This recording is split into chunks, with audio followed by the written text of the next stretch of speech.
Pakistan stock market में नया record, index नई रिकॉर्ड बुलंद तरीन सतह 88,000 पर पहुंच गया। ट्रेडिंग के दौरान 100 इंडेक्स 783 पॉइंट्स का इजाफा।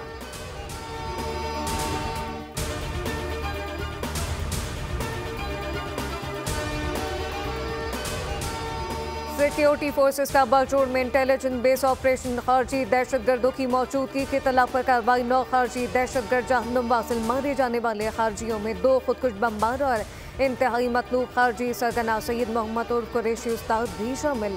हलाक खारजी सिक्योरिटी फोर्सेस पर हमला और बेगुनाह शहरियों के कत्ल में मुलविस थे।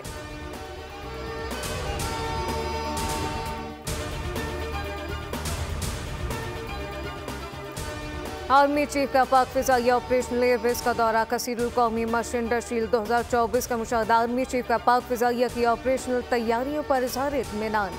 ISPR के मुताबिक मशक़ के दौरान पाक फिजाइया के लड़ाका तैयारों ने दिलकश करतब दिखाए। आर्मी चीफ के फिजाई अमले से भी बातचीत। फिजाई सरहदों की हिफाजत के लिए एहलकारों के अज़्म को सराहा।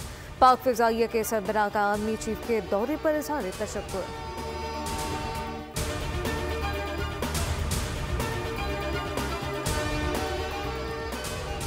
पाकिस्तान की मईशत के लिए अच्छी खबर। इस्लामिक ट्रेड फाइनेंस कॉरपोरेशन का पाकिस्तान को $3 अरब कर्जा फराहम करने का ऐलान। वज़ारत ख़जाना का कहना है कि कर्ज की रकम आइंदा 3 साल में फराहम की जाएगी। वज़ीर ख़जाना मोहम्मद औरंगज़ेब की international Islamic trade finance corporation वक्त से मुलाकात। वज़ीर ख़जाना ने मुआहदे के तहत $3 अरब की कमोडिटी फाइनेंसिंग को सराहा। फ्रांसीसी न्यूज़ एजेंसी को इंटरव्यू में कहा कि PIA की निजकारी नवंबर में कर दी जाएगी। बोली में हिस्सा लेने वालों को जांच पड़ताल का मौका दिया। असासजात की जांच पड़ताल की वजह से निजकारी के अमल में ताख़ीर हुई। पाकिस्तान में तनख्वाहदार तबके की मुश्किलात से आगाह है, टैक्स का मजीद बोझ नहीं डाल सकते।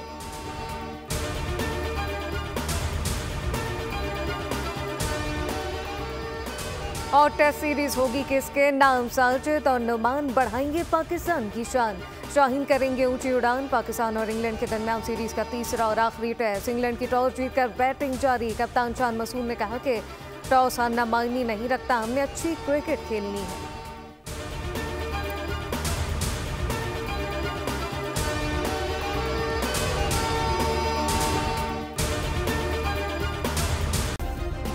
सब्सक्राइब करें और बेल दबाएं ताकि कोई खबर रह न जाए।